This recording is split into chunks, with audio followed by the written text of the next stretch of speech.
Some said we did it the hard way. And honestly, from the outside looking in, it probably looks that way.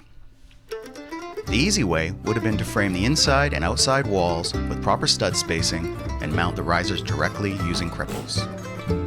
But for our lower set, that wasn't realistic. We're dealing with existing shear walls, point loads, and a floating section where we need a stringer regardless.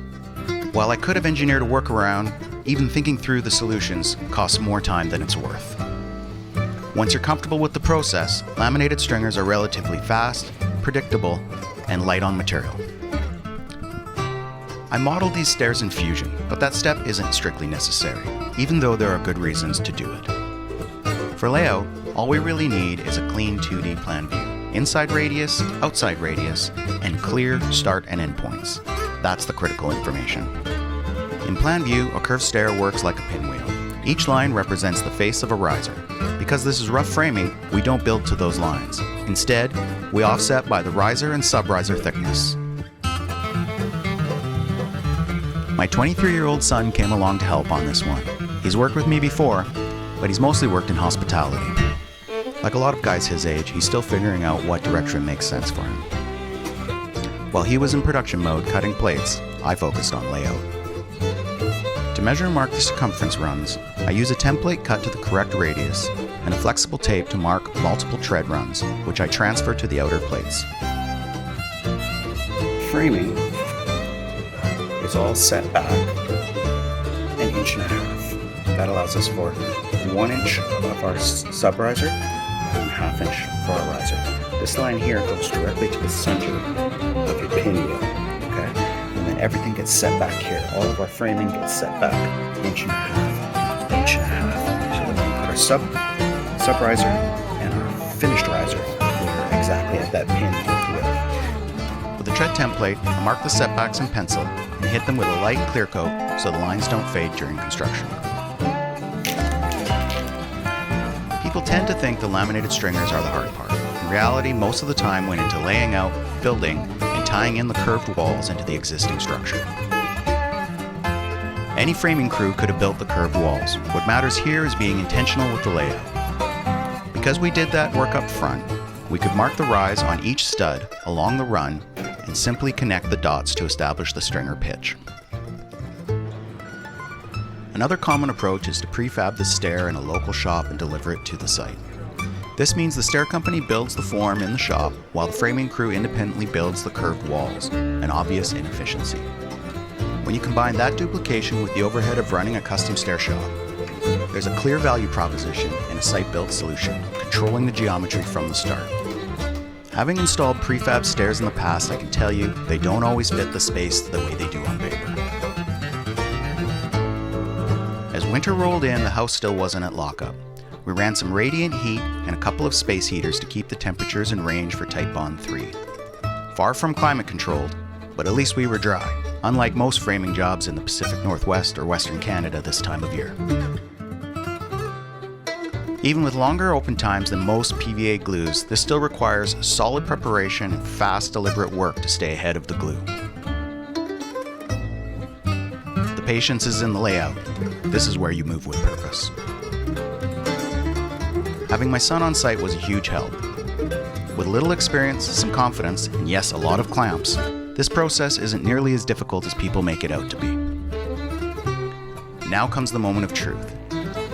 Even though we laminated oversized, there's always a little anxiety that something was laid out wrong. Using lasers, a story pole, and the floor markings, we start tracing the rise and run cutouts.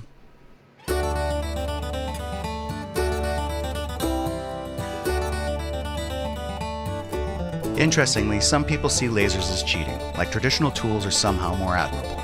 A water level and a plumb bob would have worked just fine if that's your preference. I live in modern times and I'll take the productivity gains of a laser.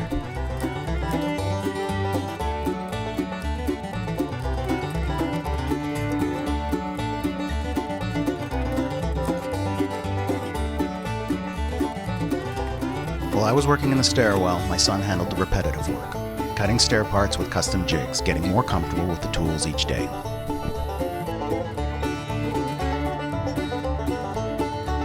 Now, at any section where that pinwheel is, on the underside, we want to be level across here.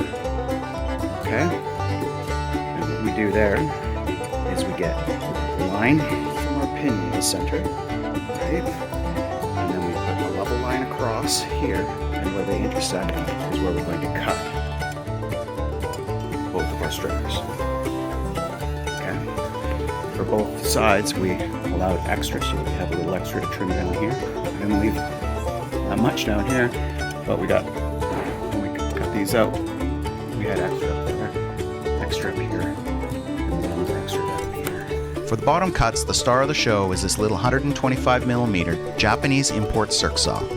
These aren't straight cuts. They have a twist, and a full-size saw would fight blade flicks here.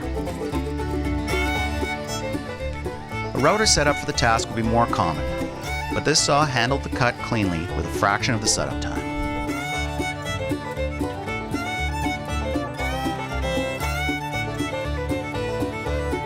We cut the tread radii using the compass jig. I've used templates and a jigsaw in the past, but this method is far more repeatable, with more consistent results, even if it does take a bit longer.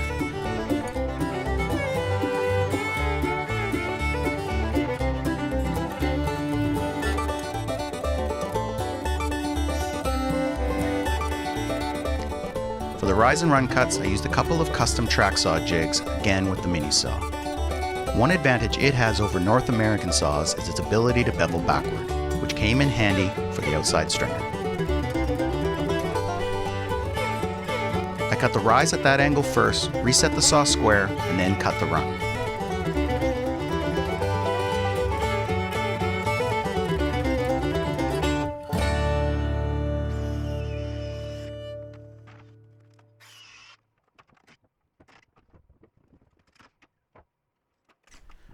Once the layout is done and you find a rhythm, stair building becomes repetitive work. At this point, I've usually got an audiobook or music in my headphones.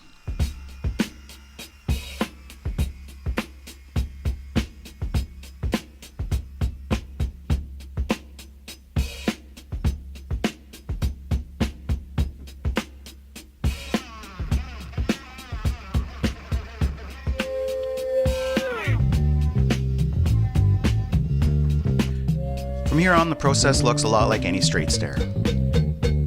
With no center stringer, we use 1-inch plywood for both treads and risers, with a 2x4 ledger at each riser.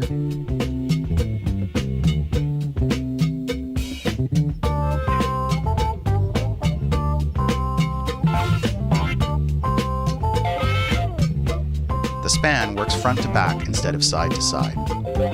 Assembly is GRK R4 screws and PL Premium. Not shown, the finished stringers are also screwed back to the frame.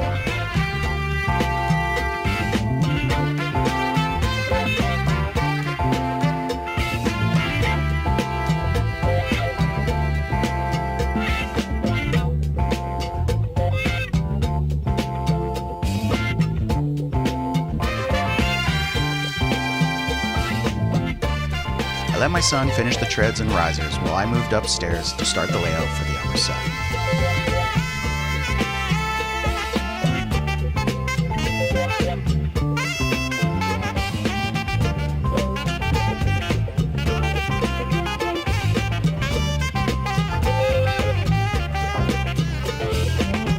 This is where our lower set wraps up. The upper stair introduces one more technique, and it's the centerpiece of the house. That's coming up next.